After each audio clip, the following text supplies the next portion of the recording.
So hello there and welcome to another episode of the DNF1 F1 podcast. My name is Adam Burns, I'm one of your hosts, and joining me once again my co-host, it's Mr. Courtney Pine. Courtney, how are you doing today? I'm good. I'm very happy as a Lewis Hamilton fan that yet another win for Lewis. You know, they touched on it themselves on Sky Sports. They're running out with compliments for the guy and everything that Mercedes are doing. But on the flip side, as an F1 fan and somebody that's obviously gone new to the content creating game, I sense that there's a lot of people feeling flat about how dominant Mercedes are at the moment. Yeah, I think we're seeing unprecedented levels of dominance by which we've probably never ever seen before. I mean, we saw glimpses of it during the Red Bull dominant period back in the early 2010s, and of course Ferrari had their period of dominance in the early 2000s, but this is on a complete different level to anything that we've ever seen before. And you're right, Connie, it does tend to bring a flat tone to the actual show. I think a lot of races now we kind of count on Valtteri Bottas in particular trying to ruffle some feathers in the Mercedes camp and try and beat Lewis Hamilton in equal machinery, but once again it just completely fell flat after the first lap. You just almost be forgiven for thinking that when Valtteri was looking like he might try for a move at the first lap, or first opportunity I should say, he didn't really look like he was even bothered to try. Well, yeah, I hyped up the start of this race so much. Like, you've seen it on the Instagram, and there was so much hype over the first lap, particularly on the Kemmel Straight, because in previous seasons, when they've gone to Spa, we've seen overtakes that have defined the race. They've created a story throughout the race itself, but Lewis has got everything so spot on, didn't he? Parked the car on the grid perfectly so he could sit up at the right angle. He got turn one almost as good as he possibly could. And he just managed to create enough space between him and Valtteri to actually, it was almost as if they coordinated their movements along the Kemmel Straight to stop any kind of lunge by Verstappen. Exactly, and I think it tells the whole story when most of the F1 fans and paddock are probably relying on Daniel Ricciardo, who started fourth in Renault, and Max Verstappen in the Red Bull behind Valtteri Bottas in a Mercedes to try and make that lunge on Lewis Hamilton going into Les Combes when you'd expected an absolute bombardment down the Kemmel Straight. And that kind of tells its own story of the race, really. I mean, it was a very dominant performance from Lewis Hamilton and Mercedes. Of course, they had to manage tyre issues throughout that second stint owing to the safety car early on. But going back to the overall result, Lewis Hamilton winning is his 89th career victory in Formula 1 now, only two behind Michael Schumacher. It's just getting closer and closer. I mean, I said before at the start of the season, it almost seemed inevitable that Lewis was going to do it, and I just did not expect it to be so quick into the season. We're 8 races in now, seven races I should say. 7 races in now, and Lewis has won 5 of the last 6, it's just staggering how dominant he is at the moment. I can't see really anybody getting near him at the moment. Did you see his interview with Sky Sports after the race? I did. I found it quite intriguing.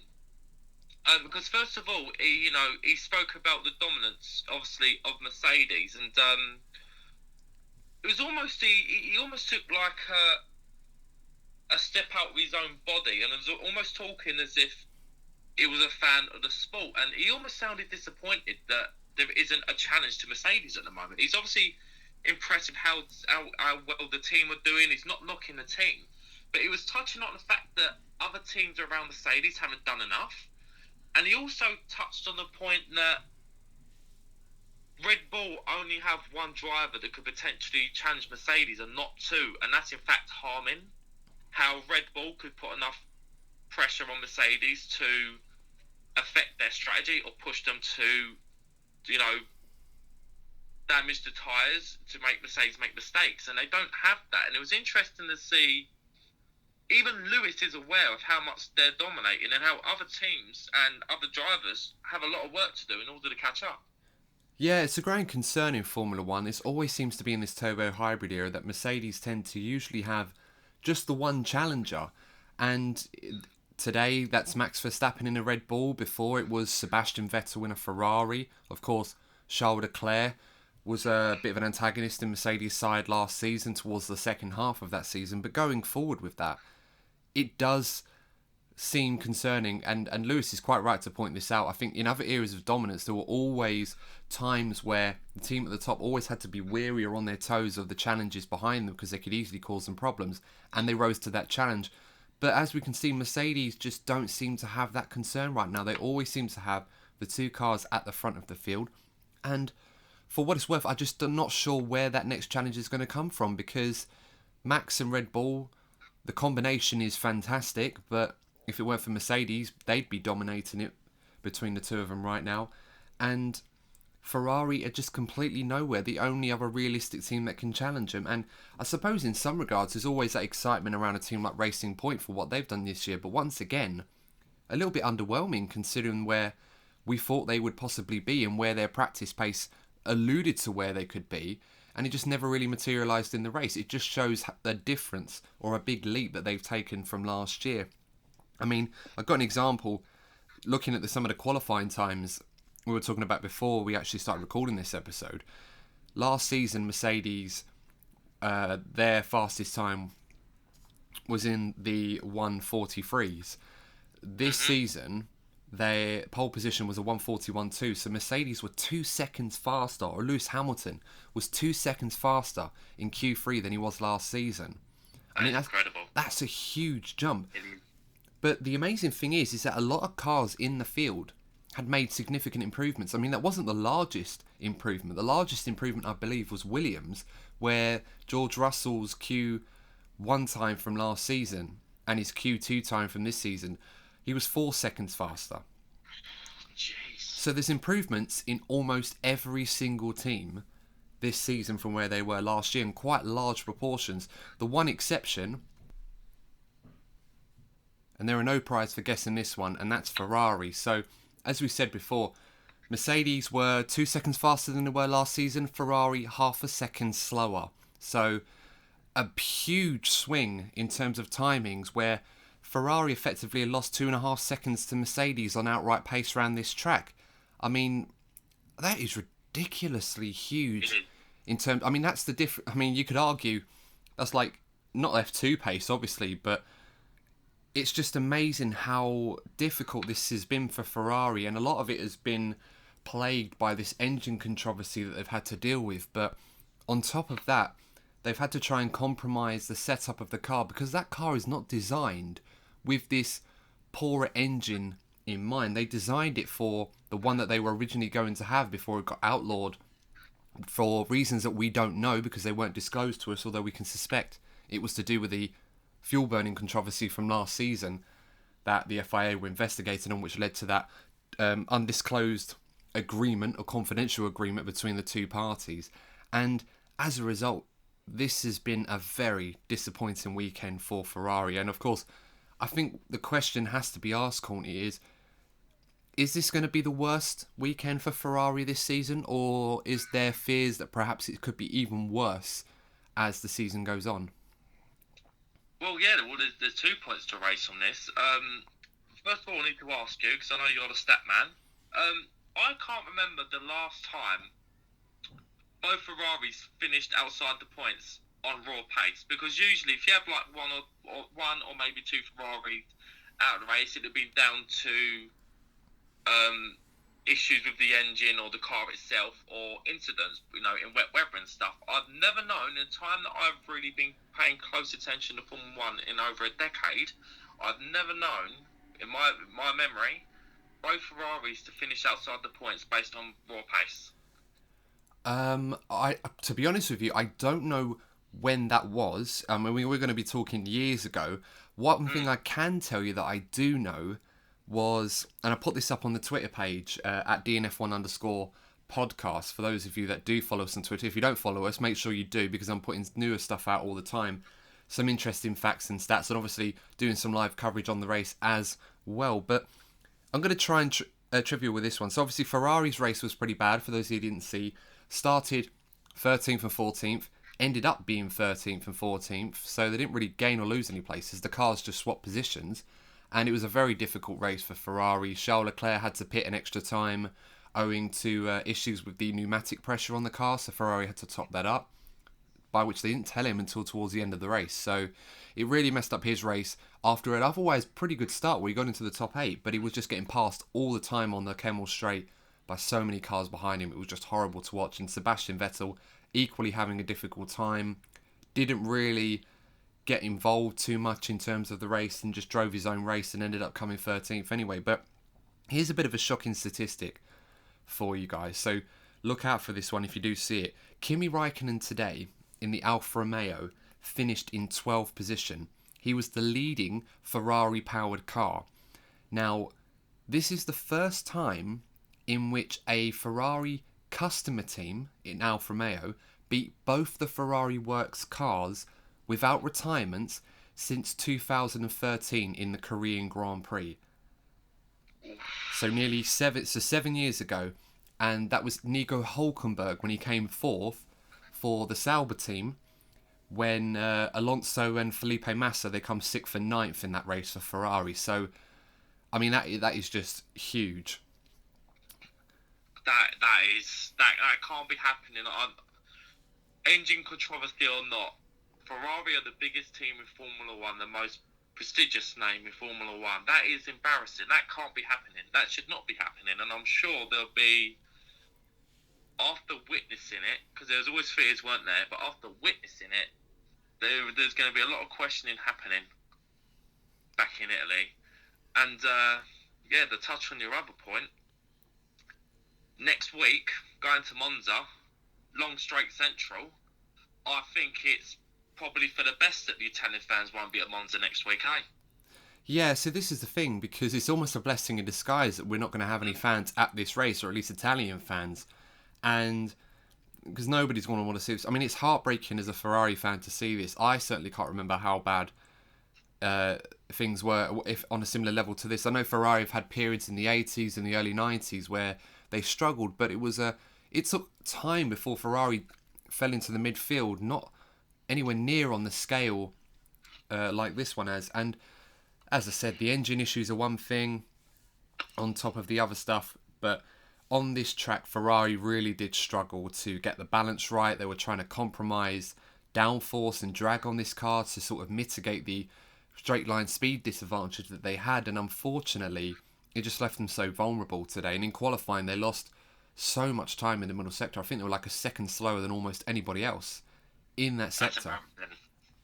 I mean, the saving grace is that running a low downforce setup, they won't have a situation where they'll be in a high downforce sector where they'll lose so much time. But the drawback of that is everybody's running a low downforce setup, so the speed disadvantages that Ferrari will have will still be present in Italy. So it's going to be a very, very difficult race. And on top of that, the Ferrari 1000th race in Mugello, that's going to be difficult for them also. So it's just getting bad to worse for Ferrari. And of course, owing to the regulation changes or lack thereof until 2022, there's a very good chance that this sort of pain is going to last for at least another season on top of this one as well. So a very difficult time at Maranello at the moment for Ferrari, and it just doesn't seem that there's going to be any short-term fix anytime soon. Can I use this as an opportunity to touch on a positive? Yes. And that is in the form of Renault. Congrats to Renault. They've done so well this weekend. The top line speed was impressive. You know, towards the end, when Max Verstappen was managing his tyres, you had Daniel Ricciardo catching up, set the fastest lap right at the end. Truly impressive stuff by Renault, and there's no reason why they can't even push for a podium next weekend. Yeah, Renault have steadily started improving week by week this season. They started off a bit slow on the back foot. We felt that they were going to be challenging the likes of AlphaTauri in front of the back markers at the start. Obviously, COVID happened, so it gave them a lot of time to sort of redevelop the car, rebuild certain things and improve it, learn more about it. They've got a very good driver lineup in Ricciardo and Ocon, very, very strong one, arguably the strongest they've had in probably since 2008, really, maybe even earlier, maybe even longer than that. in my opinion. But nonetheless, of course, Renault have been getting a lot stronger. Today was a really good day for them. This weekend has been very, very good for Renault. Probably the best weekend that they've had in the turbo hybrid era. I mean, just looking at the numbers now, Daniel Ricciardo coming fourth in the race after a strong qualifying, as with Esteban Ocon in fifth place. This is Renault's best finish in the turbo hybrid era. They've equalled it. They also managed a fourth and fifth place in the Italian Grand Prix last season. It's also the most points that they've ever scored in a single Formula 1 race, believe it or not. They've scored 23. So 12 points for fourth place, 10 points for fifth place, and the fastest lap for Daniel Ricciardo. So a huge achievement to Renault. I must say, congratulations to everybody involved. That's a very, very great result for them. I think they'll almost be celebrating it like they've won a Grand Prix. And it's been a very long time since that happened. I think back to the... I'm trying to think. Singapore, wasn't it? No. But it was later than that. I think it was... Correct me if I'm wrong. I think it was either the Malaysian or Japanese Grand Prix in 2008, where Fernando Alonso won for Renault for the final time. It was after Singapore, of course, that famous crash That's the one gate. I remember. Yeah, but no, he did win another race after that. I think it was in Malaysia 2008. But it's their best result equalled since 2011, where they made the podium at the Malaysian Grand Prix. Do you know which driver that was that made that podium, Courtney, for Renault? Oh, 2011? Yes. Oh, you've caught me off guard. I don't know. You've caught me off guard. I wish I'd done more research. That's quite alright. So for those of you playing along with us on this one, well done to you if you said Nick Heifeld. So yes, Nick Heifeld was... And Nick Heifeld still proves to be Renault's last podium scorer since then. They haven't got one since. He was teammates with Vitaly Petrov, if you remember, cast your mind that far back in the day. So great stuff for Renault, and it's really good to see that they're starting to get on top of things now. They've got a very strong driver lineup. It's a good car. Yes, they have. It's definitely a big improvement on last year's car. I mean, everyone's made a step forward, as I said, except Ferrari, really. But Renault, yeah, a great job from them. Really good result. Good driving altogether, and it's starting to come together. I think more results like that for them, then you never know. They may challenge for third position in the Constructors' Championship. It's certainly not out of the question. Yeah, it does explain why Fernando Alonso has rejoined them, because I was wondering like what you're doing. You're not gonna achieve anything, but he must know what's happening in the background. Yeah, no, He absolutely. must know what's happening in the background, and it's starting to show. So maybe Renault are building something that's impressed Fernando, and next week's going to be very intriguing to see where Renault end up, must say. Well, I think what Renault did very, very well in this race was they ran a lower downforce setup, similar to what Ferrari did, but they managed to get that sweet spot absolutely right. So you may find that they may do something similar. In the Italian Grand Prix, Cyril Abiteboul said that the Renault engine has made some big moves forward, that it's a much more competitive and powerful engine than people give it credit. I suppose there's some truth to that, given that McLaren have shared some success with the Renault engine this season. Of course, Lando Norris on the podium in the Austrian race, and of course Carlos Sainz got a podium in Brazil as well with that Renault engine. So it's definitely no slouch. It's definitely got a bit of oomph to it. And you never know, this could be the start of Renault's charge up the order. As I said, other teams around them have not exactly delivered what we thought they might. I mean, Racing Point were good at the start of the weekend, but it kind of just filtered away, although Sergio Perez did do rather well in the end. And of course, McLaren, a bit of a contrasting weekend for them. Lando Norris getting that 7th position, I believe it was. So no scenario 7 for Lando this time round on the final lap, as he was battling with Ocon and Alex Albon in the Red Bull, but wasn't able to get past either of them. And Carlos Sainz didn't even start the race, as he suffered an exhaust failure on the lap to the grid before the formation lap, which completely ruined his race. He just wasn't able to get the car out in time to do any running. And as I said, difficult weekend for Carlos. Obviously, Lando will be happy with the points, but it's all to play for, that third spot. I mean, Ferrari, we don't know. Maybe the races will come back to them towards the end of the season, a bit more technical races where cornering speeds are more prominent than engine power. I'm certainly sure they'll be looking forward to those races more than others. But it's all to play for that top 3 position in the Constructors' Championship. I think Red Bull, Mercedes are in their own sort of classes, and then the rest of the field after that. Talking of Carlos Sainz, how must he be feeling right now? Because this is a man who 6 months ago signed a deal to become the new Ferrari driver alongside Charles Leclerc for the 2021 season, and a man who obviously will be the next Spanish superstar in Formula 1 after Fernando Alonso, although say that Fernando will be coming back next year anyway, so that's going to be an interesting return for him to see his protege, if you like, joining the Ferrari team that he once drove for himself. But this is far from the Ferrari team that Fernando even probably left back in 2015. So, in your mind, Courtney, what must Carlos Sainz be thinking right now? Because surely he must be worried about Ferrari's performance, because that's probably going to be a fairly similar car to what he's going to be stepping into next season. Did you see the clip of Carlos Sainz during the race when I think Vettel got overtaken? It got overtaken by an AlphaTauri, I believe. Don't hold me to it, but there was a clip of Carlos Sainz watching it. Honestly, look it up afterwards. There's actually a clip of Carlos Sainz. Actually, like, he was sitting watching the race, and he actually lowered his head and was shaking his head, watching like the easy overtake. Yeah. So Carlos Sainz is already feeling stressed about the prospect of racing for Ferrari next season. He's had a bad day overall, to be fair to the guy, but to see that was quite ominous to see a future driver feeling that dejected about Ferrari before even racing for them. Yeah, I mean, I don't think I'd ever known anybody to feel worried about the prospect of joining Ferrari in the following season, currently from the position he was at. I mean, because at the time, he was signing for one of the big 3 teams, a team that was challenging for race wins and world championships. So he's thinking, okay, we're finally going to start to see what I can really do amongst the big boys in Formula 1. Now, he's probably in a position where he's going into a slower car than he's leaving in McLaren. And that is quite a worrying thought to have. And I'm not sure how Ferrari are going to get out of this anytime soon in the short term. As I said, engine development is going to be very restricted owing to the lack of tokens available to them. And the aero, there's only so much that Ferrari can do on the aero. And given the concept that they've gone down for this season with the high drag concept with the powerful engine they thought they were going to use, they may have to abandon that concept to mitigate the losses that they're suffering with the engine, to go with the low drag car that they had last season.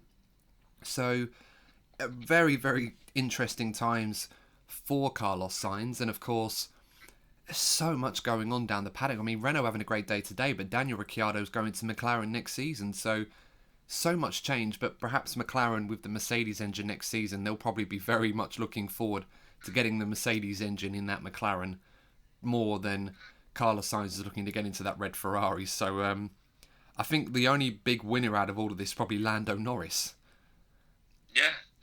Arguably. I mean, yeah, for Carlos Sainz, he must be thinking, well, I've gone from a team that's progressing, because slowly but surely McLaren have been moving forward. Go from a team that's, could be looking to even challenge for podiums next season with a Mercedes engine in the back of it. Gone to a Ferrari team that he probably expected to be challenging for race wins for, and he might even be struggling to, on a regular basis, score points. So he must be. I'll tell you what, he's probably going to be happy that today's over when he closes his eyes tonight. Yeah, no, definitely. I think this is probably a good time to take a break, actually. We're sort of halfway through this podcast now. So in the second part, we're going to cover a few more teams and how they've got on this weekend, a little bit more touch on Mercedes and what's going on there, and we'll be giving a preview to the Italian Grand Prix, which happens this time next week. So until then, guys, grab yourself a drink, get yourself comfortable, and we will see you in the second part of the DNF1 F1 podcast. So welcome back to part 2, guys, of the DNF1 F1 podcast. In part 1, if you just gloss through to the second part, we just mostly covered most of the Belgian Grand Prix, some of the reaction to it, and I think going on from what we were talking about already, Courtney, covering great performances from Renault and obviously a contrasting day for McLaren, one team in particular we haven't talked too much about is AlphaTauri, and I think one driver that I think we've heralded and heaped praise on this season, and once again has done a stellar job, is Pierre Gasly. Pierre Gasly coming in 8th position overall today. Quite a contrasting race for him, the way that it sort of developed, because he started off rather well, managed to get ahead of both the Ferraris after a bit of a slower than normal start, and was running quite well in the top 8. And then, of course, we had the safety car that came out after that lap 11 incident where Antonio Giovinazzi lost it out the La Fangea chicane, and as a result, one of his wheels came off the tethers and caught George Russell. Thankfully, caught George Russell's car in a position where it didn't really cause him too much damage or risk to the driver. And I think we will talk a bit more about my pet peeve with the wheel tethers a little bit later on. But obviously the race developed with a safety car. Gasly stayed out. He ended up in P4 alongside Sergio Perez, who didn't pit either, for Racing Point in 5th. And as the race went on the harder tyres, they started to fall away, and it almost seemed like Pierre was staying out a bit too long. But then eventually he came into the pits, put on some new tyres, went really, really quickly. Not only did he get past some of the other cars to get into P8, but he also overtook Sergio Perez on the way to doing that, who was on a similar strategy. So once again, Pierre Gasly doing a fantastic job this season for AlphaTauri, and it must be said, given the situation that Red Bull find themselves in over their evaluation on do they have the two fastest drivers in the Red Bull program in their team right now, I think it's fair to say that they probably don't, and that perhaps Pierre Gasly may be ready to start knocking on the door again for a call up to the senior Red Bull team. What do you think, Courtney? Well, yeah, like this season, he's like a whole new person. Like it was obvious how much he was struggling, how his confidence just got absolutely sucked from him when he was at Red Bull. He's found his place again. He seems to be definitely outperforming the AlphaTauri. He's one of the drivers, along with Lewis and Max, that seem to be outperforming the car.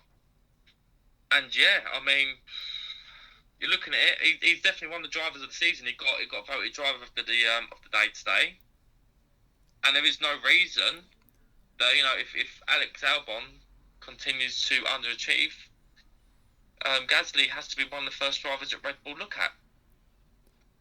Yeah, absolutely. And I think I was talking about this back at the British Grand Prix when I talked about Pierre Gasly, because he likes it at Silverstone. And when we look back on what was going for him or what wasn't going for him last season in 2019, that level of adversity that he found himself in that team, and the way that he kind of unceremoniously was demoted to the AlphaTauri team, or Toro Rosso as it was then, in exchange for Alex Albon, because it's been a year now since those two have swapped teams.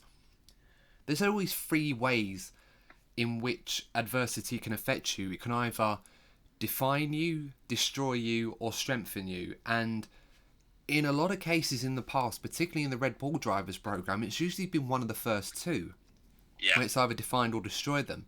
But for Pierre Gasly, there was always that fear that was going to be the case. But unlike that, or others that before him, perhaps like Danny Kvyat, for example, is maybe a fair example of that, who is doing rather well still at AlphaTauri nonetheless. But Pierre Gasly has sort of taken stock of everything. He's kind of sat himself down and realised that, look, yes, I've lost a big seat and a big opportunity. And he's basically sat down, took stock of the whole situation, and basically almost reinvented himself. And as a result, he's delivering some great performances. He's driving really, really well.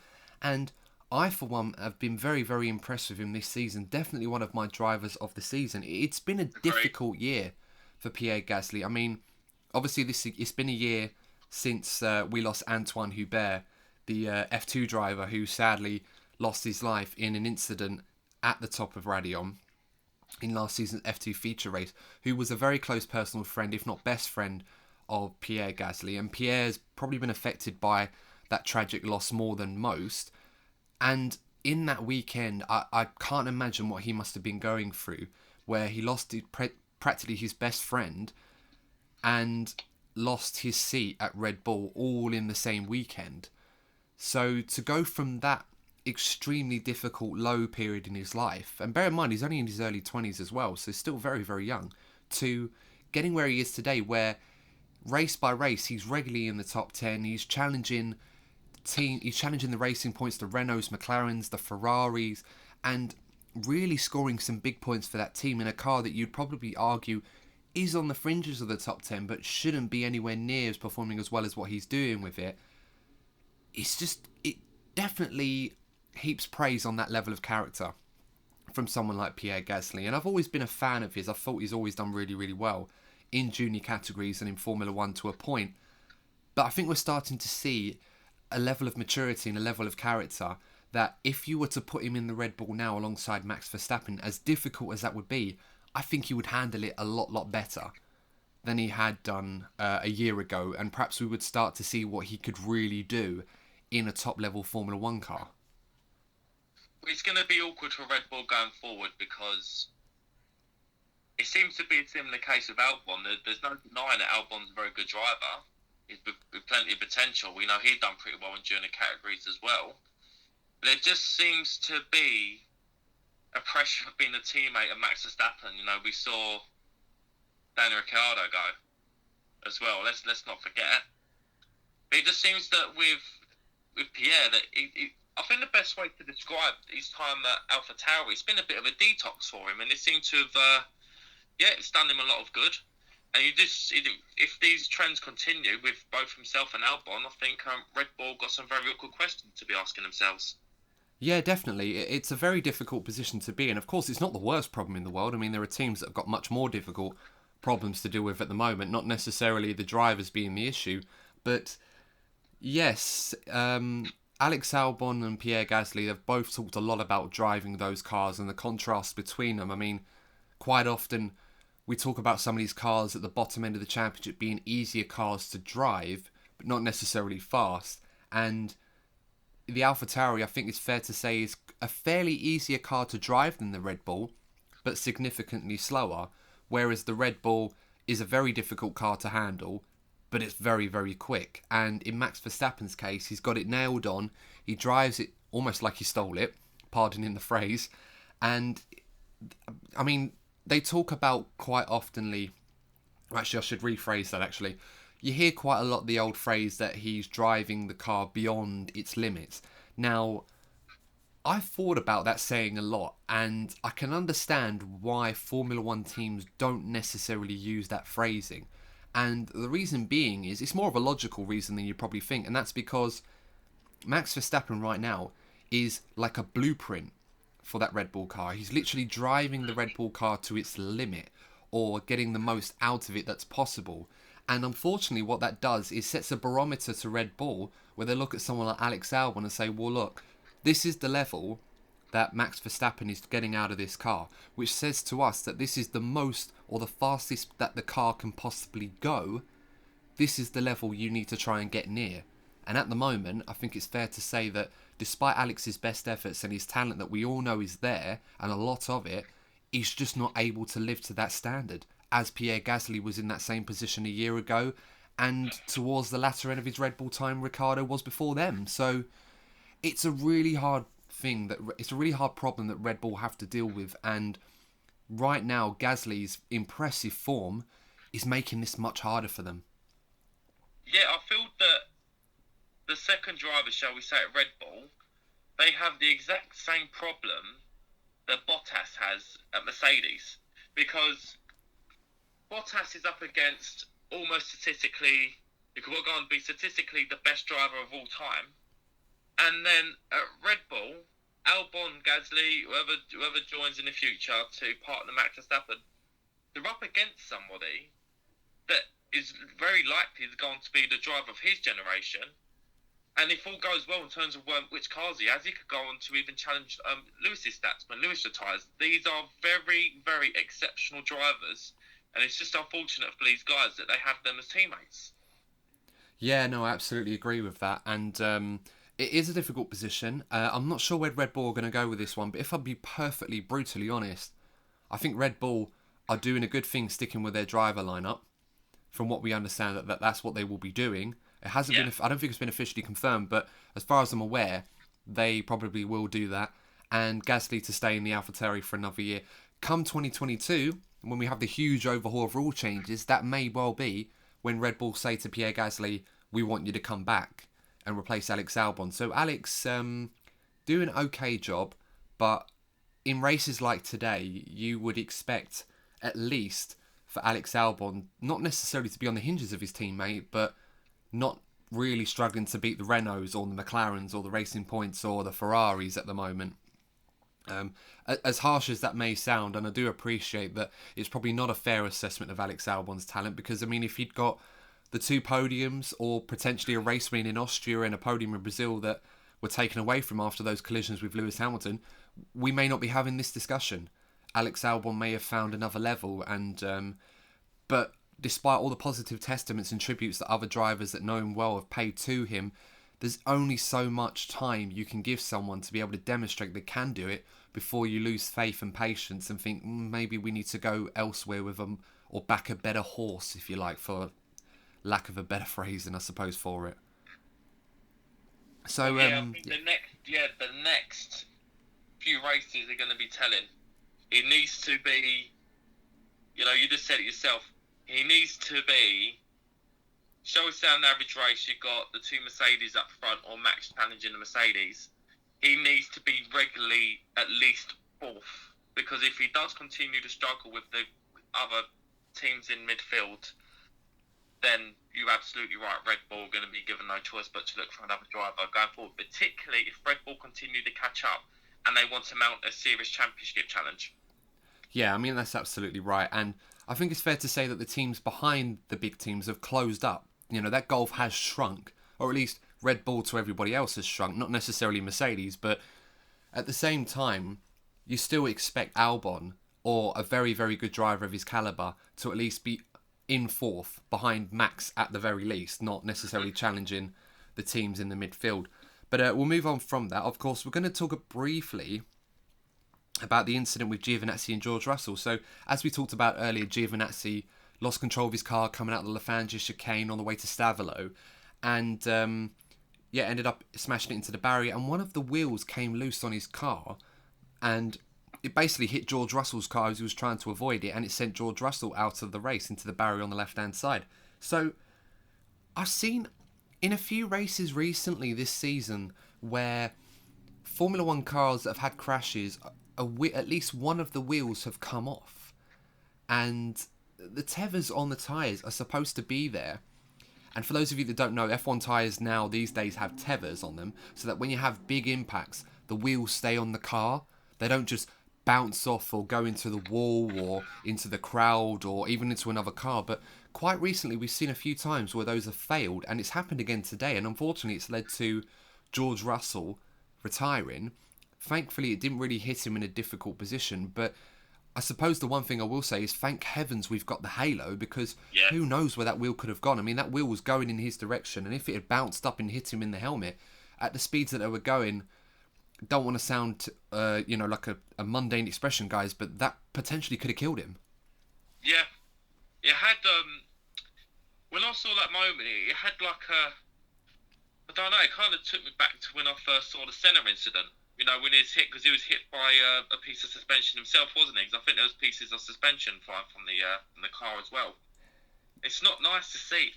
It's not nice to see. And you're right, I was always under the impression in recent seasons that when F1 cars crash, the wheels stay attached, and you're spot on.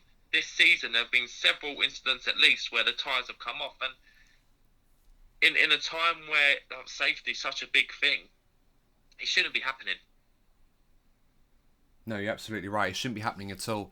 So, I mean, hopefully, this is something that they'll be looking into and try and see if they can make improvements in the future, because it is happening a bit too often. I mean, it was a nasty crash. There wasn't a massive amount of that Alfa Romeo left in the first place, but nonetheless, it was one of those where George probably would have been caught up in the incident anyway, one way or another, but he certainly shouldn't have to worry about a tyre bouncing off in his direction. But as I said, thankfully they've got the halo now, rather in the older days, well, not older days, back as late as 2017, where they didn't have them on the cars and they were completely open wheel.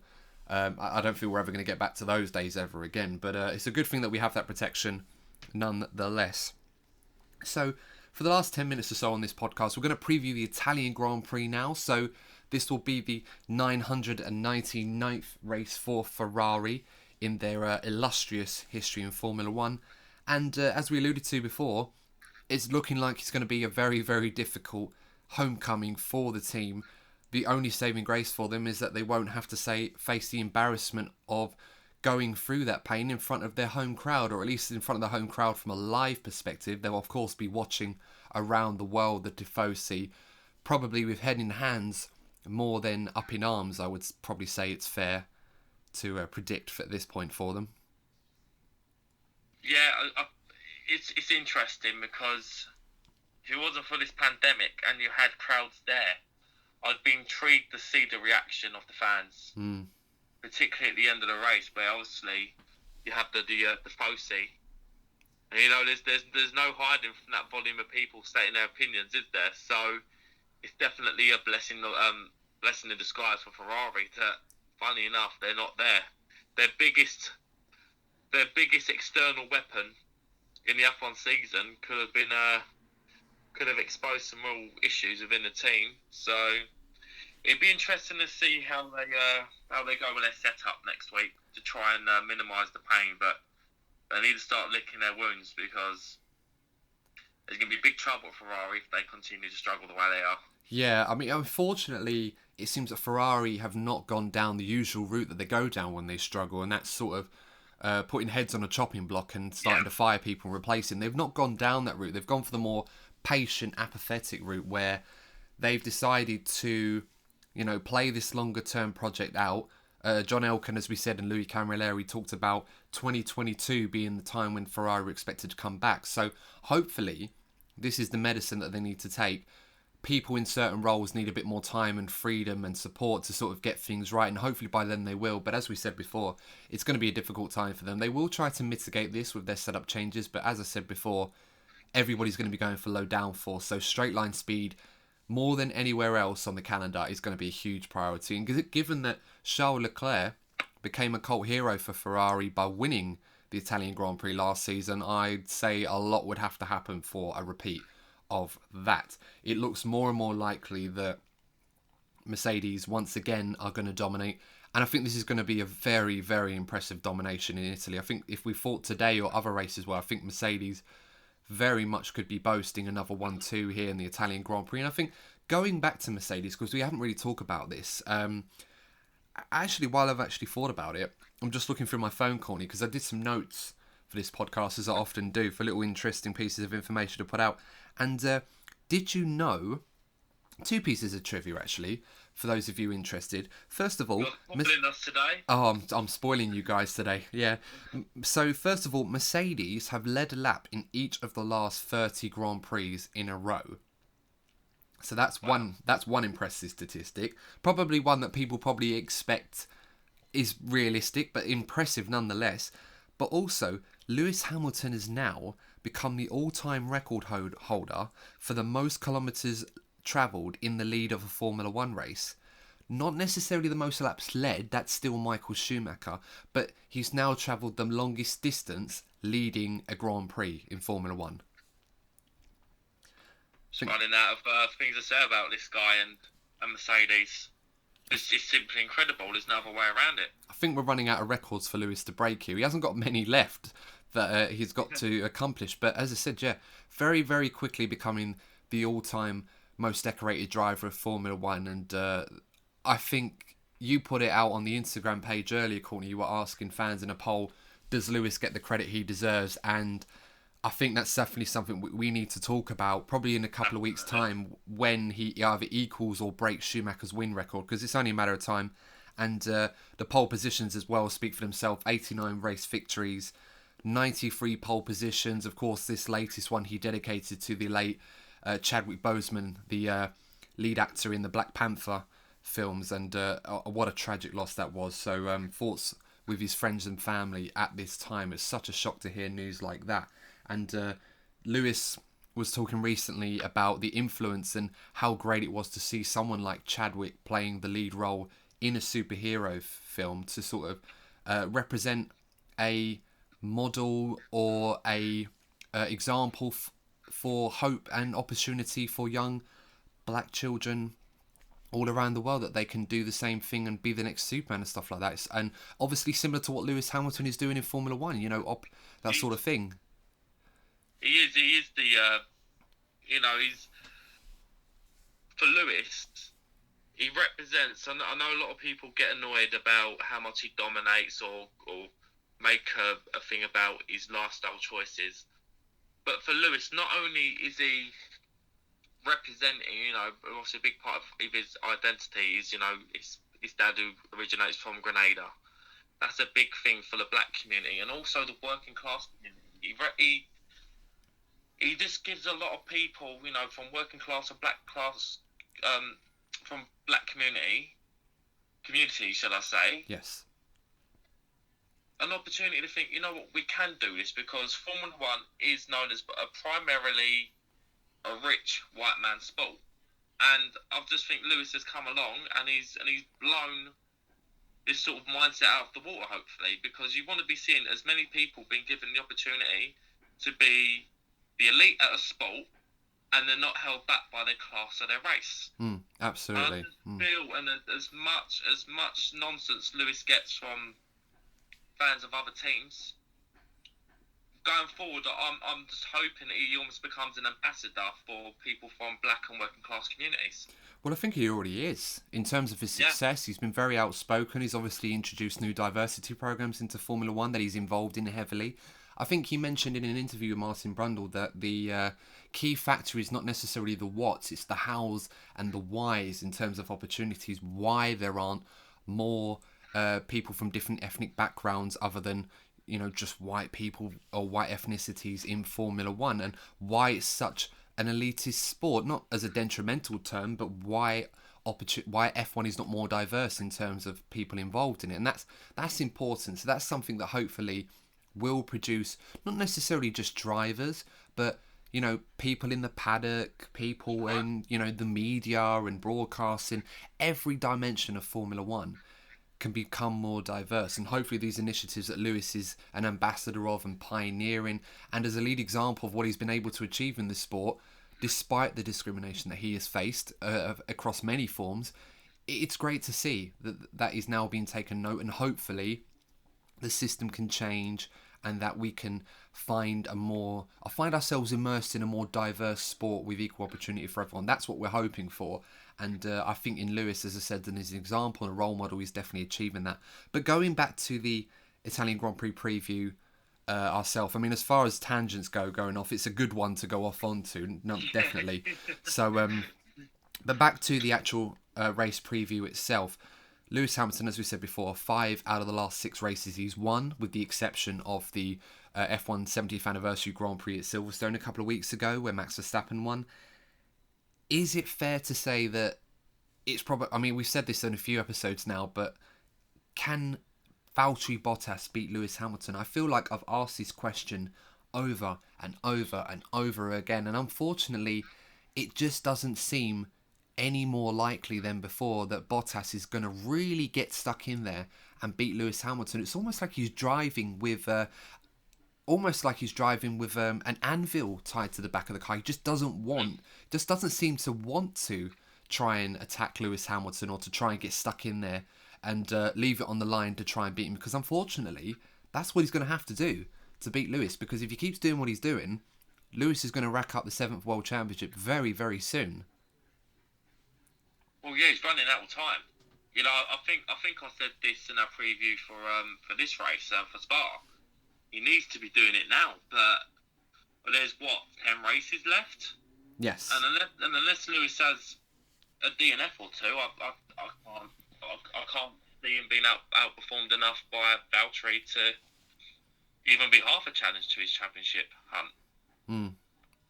Yeah, no, that's absolutely right. He's running out of time, and Mercedes will love this. Mercedes want to get 1-2s and dominate the sport and do what they're doing right now, and they will love the fact that they have a driver like Lewis, and they will equally love the fact that they have a driver like Valtteri, who clearly, over the last few years, has had his moments, but they've become more few and far between in terms of actually challenging Lewis for that World Championship position. And unfortunately, this is the problem, because the Mercedes seems to be the only car that can beat Lewis Hamilton, and Valtteri Bottas is currently the other guy driving it. And you could argue put Max Verstappen in that Mercedes and we'd see what would really happen. But I don't think we're going to get that with them two in the same car at the same time. So I guess we're both on the same wavelength, probably a Mercedes 1-2, I suppose. And who would you think would come third? You've been pretty good with your predictions, so... Yeah, quite interestingly, the Renaults could be in the hunt this week. That'd be great to see. Yeah, I think that's probably fair. I think the Renaults will be up there. I'm probably going to be wise and probably go with what you went with last week, and that was Hamilton, Bottas and Max Verstappen. Yeah. But the Renaults, I think, will definitely be the biggest challengers if they can repeat what they've done this weekend. It'd be good to see, particularly if Mercedes do run away at the front again. It'd be nice to see a good ding dong between Max Verstappen and Danny Rick, because I do miss those days.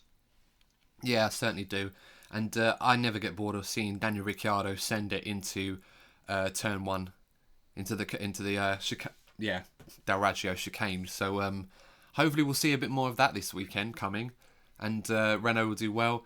McLaren Racing Point probably going to be similar to how they were in Belgium. Racing Point should in theory be strong, but they always seem to look strong over practice, and then over the course of the race they just don't seem to deliver. I mean, they haven't scored a podium yet. They've been as far up as fourth, but again, they just seem to fall away this weekend, and perhaps that is a sign that that car is not an easy one to develop for them, or perhaps they're not really focused on developing it much this season. Well, yeah, if they've just basically got almost a carbon copy of last year's Mercedes, they don't really have much development to work with. They'll have to wait for next year. Trade-off, haven't they? They'll have to wait till next year to roll out the 2020 Mercedes for next season. Yeah. Although they have sort of outlawed copying other cars, but I'm sure they're going to be in ways of that. I saw a funny video, to go off on a quick tangent before we finish this up. You've heard of the YouTube Into the Barrier, right? I haven't. You haven't? Okay. Well, for those of you that have, Into the Barrier is a Formula 1 YouTuber. I think Scott, his name is. And he did this really funny video about why the Mercedes car should be banned for 2020. And one of the reasons why he said it, and this was a parody video, obviously. You see more of his content, you can see what he's about. He's all parody. But one of the reasons he said was that it's copying the 2021 Racing Point. So it should ban the Mercedes. And I'm sitting there watching this, laughing. I'm thinking, he's got a point, actually. Yeah. Epic foreshadowing from Scott there. So definitely give it a watch, guys. Into the Barrier on YouTube. If you haven't seen it, it is quite funny, some of his content. That did make me laugh when I saw that. Mercedes W11 is a copy of the Racing Point 2021 car. So we'll have to wait and see what the 2021 Racing Point looks like. See if he's on the money, the RP21. See if that's anything similar. But I digress on that one. But yeah, I think that's pretty much all there is to cover in this one. I mean, we talked in depth about Ferrari. We expect them to have another difficult weekend. And a very, very interesting development how this championship is starting to go now. It just seems that Lewis is running away with this, and perhaps we are now just counting down the days to when rather than if he will win his 7th World Championship and also break Schumacher's record. Will it be in Mugello, where he achieves the 91st race victory? Of course, that would be a very difficult pill for Ferrari to swallow on their home patch, on their anniversary day when it's about them for their 1000th Grand Prix, and Lewis Hamilton goes to equal the success of their greatest ever driver. But nonetheless, guys, obviously, so yeah, that's probably a good way to end this podcast now. We've sort of been rambling on for a bit more, but nonetheless, thank you very much for joining us on this episode of the DNF1 F1 podcast. Thank you, of course, to Courtney Pine, my co-host, for joining me once again, offering his insight and in-depth analysis on this week's race. Always a pleasure, Adam. And I'd just like to say one thing before we round up this episode. For those of you who do not know Adam very well, it is his 29th birthday this week, so do join me in wishing Adam a very happy birthday. Oh, thank you very much. I completely forgot about that, if I'm honest. you do want to get past 25. You try to forget you're getting a year older. Yeah, no, you do. You tend to forget the years, and then you're getting nearer to 30. You're like, slow down. But, no, not quite 30 yet. But, yeah, I mean, where did the years go, honestly? But nonetheless, thank you. And I'm sure, even during this environment that we're all currently living in, I'm sure I'll find a way to celebrate and enjoy. I mean, I'll be seeing you this week anyway, so that should be good. But yeah, nonetheless, guys, if you're new to the DNF1 F1 podcast, thank you very, very much for tuning in. Make sure to like, share, and subscribe to the YouTube channel. Of course, just as a quick announcement, we're going to be doing video podcast episodes soon, so keep an eye out on for when that will be, so you'll be able to see our lovely mugs on the screen talking basically as we do. And yeah, make of that what you will.